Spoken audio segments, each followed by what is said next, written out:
gave to them. But the truth is, they failed their business partners and they can't accept that. That's my opinion. But if you actually look at the holdings, the money they've made in the past 2 years, Betty Buzz made $0. In fact, they made negative income for 23 and 24 after introducing the alcohol lines because they had to introduce and flush in more capital. At the end of 2023, they had a net negative business income of negative $446,000, and Blake and Ryan's company was paid $0. Zero.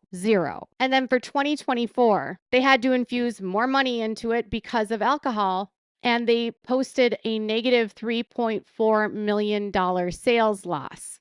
And again, Blake and Ryan made $0. They actually paid in and had to pay for minimum tax. Like, they made no money. The company made no money. And as they said in this deposition, was the loss of income and their failure to break into the top tier the byproduct of bad publicity? And they said no. They were already losing money before that. You also learn through this that in time, they were going to eventually phase out Betty Buzz because it's not profitable.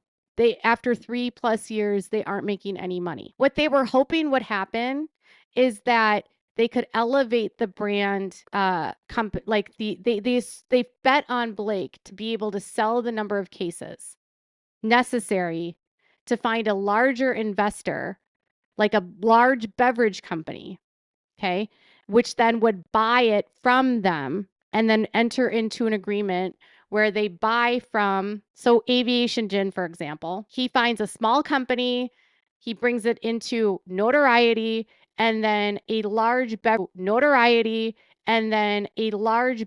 company ends up buying it from him, and then he gets a percentage of the amount of money that's paid, but most of it is in stock, and then it's performance based so that a larger beverage company will buy them out.